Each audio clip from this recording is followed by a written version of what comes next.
a lot of people have started wearing cell phones that are Bluetooth devices that fit over the ear. And they look strikingly like my cochlear implant processor. So people now occasionally ask me, what kind of telephone is that? You know, I don't know what women actually thought of it most of the time because I didn't actually ask them. You know, it's just not the kind of question you just come out and ask when you're going out on a date with a woman. But one of the sweetest things that a woman did when we did our first kiss was the headpiece fell off. And she reached around and stuck it back on my head without even breaking the kiss. You know, that was really just an adorable thing for her to do. My story is both a success story and a work in progress. It's a success story in that I'm functional again. I've regained the abilities that I had before I went totally deaf. And that is an extraordinary gift. At the same time, my cochlear implant software is upgradable.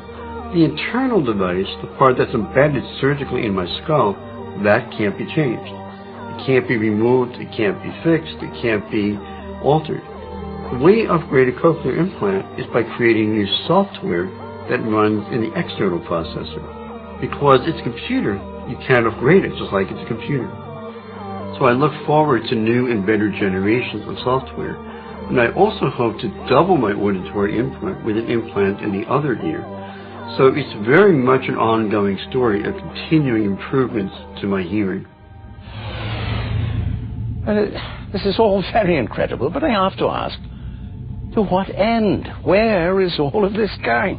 Don't you mean to say, Hux, the sky is falling? The sky is falling! We should point out that, in fact, the sky is not in great shape. Okay, but every technological advancement isn't a step toward robot armies. Oh, my. Robot armies? I never thought of that. That's why Wells outsold you.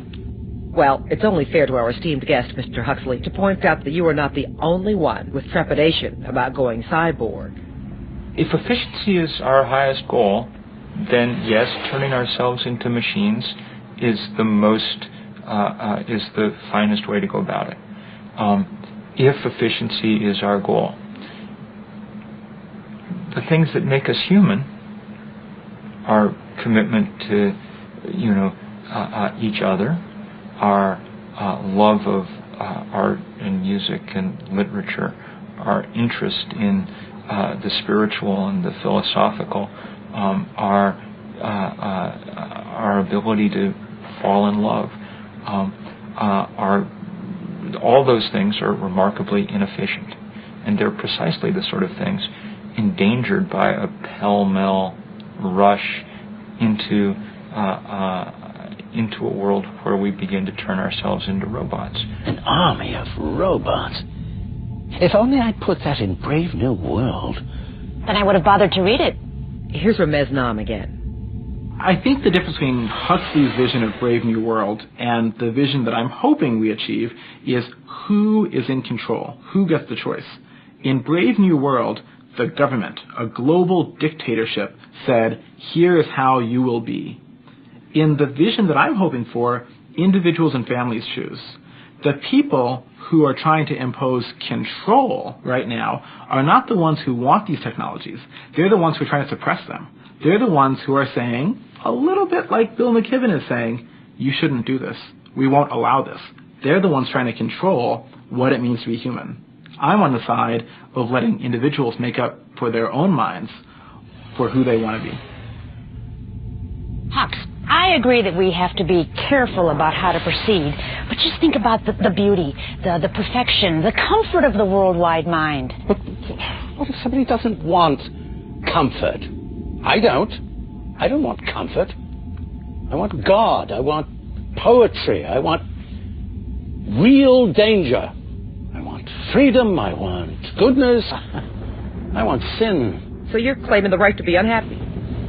I'm claiming the right to grow old and ugly and impotent, the right to have syphilis and cancer, the right to have too little to eat, the right to be lousy, the right to live in constant apprehension of what may happen tomorrow, the right to catch typhoid, the right to be tortured by unspeakable pains of any kind. I claim all of these. Wait. Hey, wait a minute. Aldous Huxley, you're just quoting your own book. I thought you hadn't read Brave New World. I don't have to read it. I'm connected to the worldwide mind, remember? It's really nice that you have all this conviction for unhappiness, Hux, but the truth of the matter is that you can't stop progress. That's why they call it progress. It just keeps rolling on whether you like it or not. And so we end up with this whim you keep talking about? The worldwide mind, yes. But what if people don't want to be connected to one another, in constant contact? What if somebody just wants to take a nice, quiet walk in the woods, alone? Glad you brought that up, because even people who embrace these ideas are worried about the privacy issue. There's a scientist named Steve Mann who is working today to find ways to be even more closely connected to the Internet. Surprisingly, he too is concerned about the intrusiveness of today's technology. Since my early childhood, I've been interested as an inventor in computers and things like that, experimenting with connecting things to my body and extending my sensory capabilities. Steve Mann, for the last 30 years, has been pioneering having wearable computing. And I remember he ran a graduate course. He put up some signs for it. It had a bunch of people using wearable computers in the picture, and it said, "You will be assimilated," or something like that. My goal in my research is to create new forms of human interaction. The technology that he's up to now is just a small set of glasses. Electric eyeglasses is one of my inventions, what I call EYETAP, E-Y-E-T-A-P. The item is just whatever he sees projected to his camera, and it gets recorded. So to the outward user, all it looks like is you're wearing a pair of sunglasses. You just put them on and look through them. Traditional eyeglasses modify what we see optically. And so what I invented was a type of eyeglasses that can do more kinds of processing. Well, through electric eyeglasses, you can see the individual person, but you might also see other information. For example, sort of biographical data might be one thing you might want to associate with that person. You might want to associate a name with a face so that you can help to not forget. And so the eyeglasses take the role of a computer. He can program his glasses to, for instance, recognize advertising. And he can say, whenever you see an ad for McDonald's, replace it with X. And it will automatically upload that image, or replace it with Mona Lisa. So you always have this sort of information feed, and it's always at your fingertips. It's always ready to, you can query it and you can get your information out. So this is the kind of things that I'm interested in. I'm interested in technologies that are non-intrusive and that work with us rather than against us. I find a lot of times technology can separate people, and this is what I find. Although people talk about reaching out and touching somebody with a cell phone, I find that kind of technology very disruptive. One of the problems with a BlackBerry, for example, is you have to look at it in order to use it. When something's in your eyeglasses, it just becomes an extension of your own mind and body. Some people have referred to me as the world's first cyborg. A cyborg is short for cybernetic organism, which defined by Manfred Clynes is a relationship between human and machine, in which the machine functions as a true extension of the mind and body and sort of becomes as if it were an integral part of. I would say the benefits to a networked world in which cyberspace and the real world become one and the same are that we build more connections. How do we take these ideas of continuous capture and continuous communication and implement that on cell phones?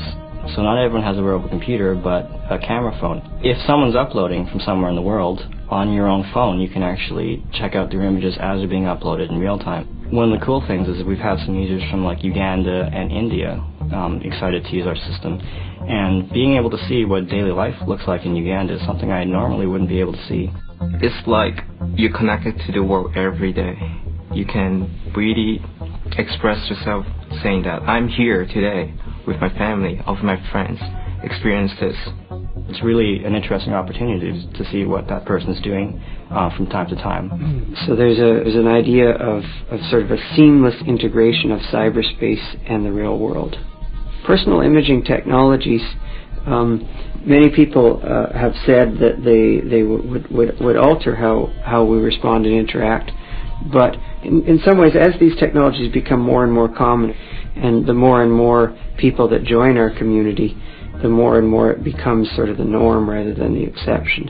How hard was it to imagine, if you go back to the 1950s, and you look at the science fiction of that day, how many of those science fiction writers imagined that people would be carrying around computers in their pockets? Most of the imagination about what computing was going to be like in the future was that you might have a computer in your house, but it would take up all of your basement. It would take up a couple of rooms of your house. In the past, people have talked about these things as seeming kind of strange, and for those of us who've experimented with similar types of technologies like that, it was at one time seen as being on the fringes. But I think that in another century or so, much of those things will seem very mundane and ordinary. Brain implants and neural networks and adaptation and all the kinds of things that people dabble in, sticking things in the occipital cortex, electrodes and dermaplants and neural networks to process that data, will seem sort of rather banal, sort of like electricity, And so I think there's a place for a sort of lower forms of technology or simpler forms of technology.